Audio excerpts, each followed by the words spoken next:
question is regarding ants. Killing ants are haram, but in my bathroom, I don't know where they come from.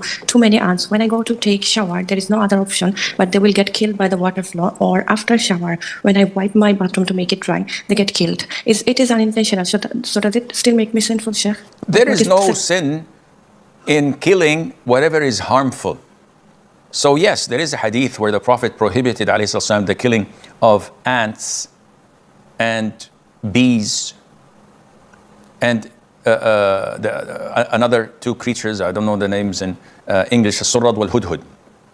I think the hudhud is hippo or something like that, and another bird. However, scholars said that if the bees are attacking us, like killer bees, or the ants are harming us, then there's no problem in killing whatever is harmful.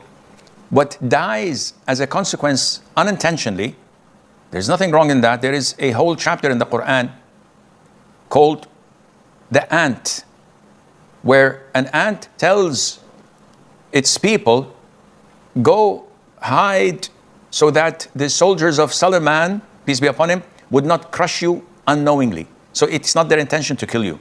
And they're not sinful for doing that. So when you wash your bathroom floor or the tubs, and the ants die in the process, there is no sin on you in that. And if they harm you, if they infest the house, if they bite and terrify the children, there's no problem in killing them. Says, if a married man sucks the breasts of his wife after pregnancy and drinks milk from it, does it void their marriage?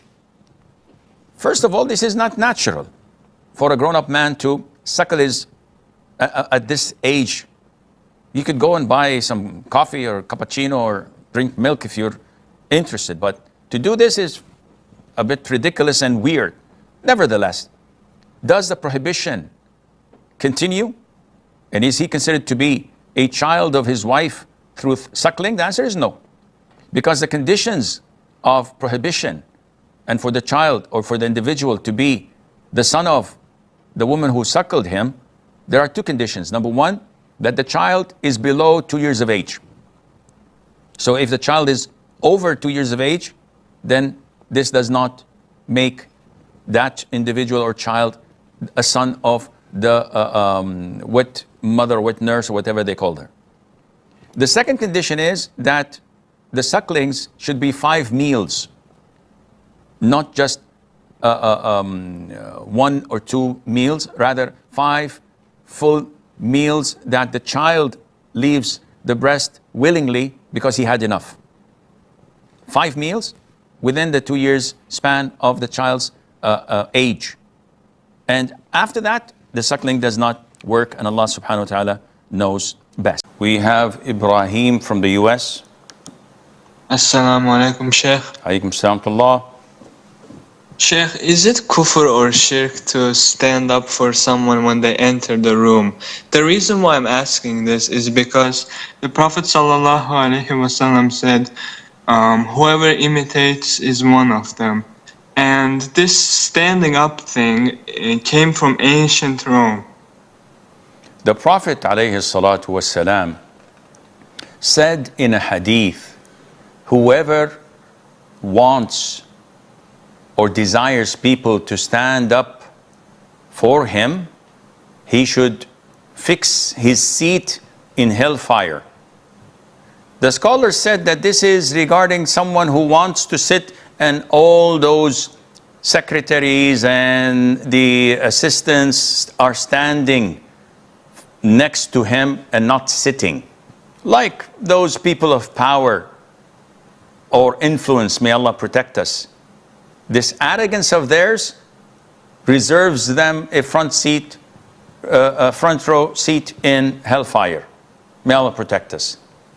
However, the Prophet himself ﷺ did not like his companions to stand up whenever he came in. But whenever his daughter Fatima came in, the Prophet used to stand up, kiss her between her eyes, and make her sit in his place. And she used to do the same for him. Also in the hadith of Sa'd ibn Mu'adh, may Allah be pleased with him, when he was injured in the battle of the trench, or Al-Khandaq, Al-Ahzab.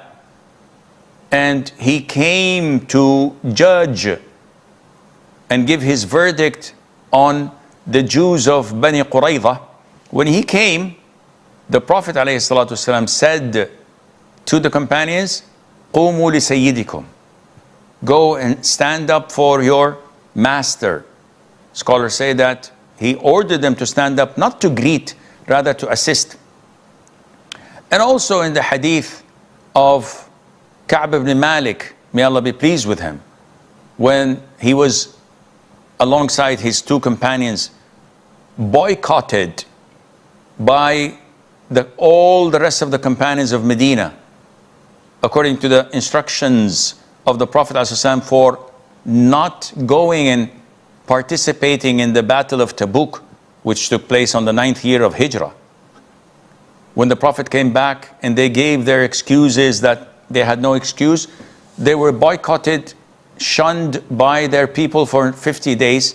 When his innocence and repentance was revealed in the Quran, he came to the masjid, and I believe it was Talha ibn Ubaidillah, may Allah be pleased with him, who stood up to greet him. And he said, I would never forget it for him. All of this indicate that standing up is an issue of dispute, whether it is not recommended or totally permissible. No one on earth, to my knowledge, had ever said it is kufr or shirk, which indicates that our thought process has a breach. There's a deficiency in it.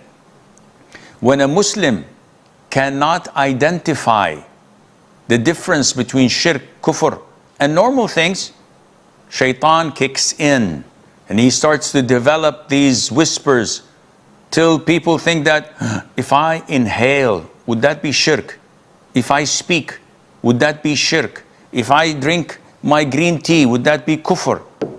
And this shows you that they don't even know what is the meaning of shirk and kufr. As per the hadith, and whoever imitates a people, he's from among them. This hadith was narrated by Abdullah ibn Umar ibn al-Khattab, may Allah be pleased with him and with his father. But it does not mean that whoever imitates a kafir, he becomes a kafir. It is a warning. So soldiers do this. This salutation is from the kafirs. If I do it because I'm in the army or in the police, do I become a kafir? Definitely not. And I hope this makes sense.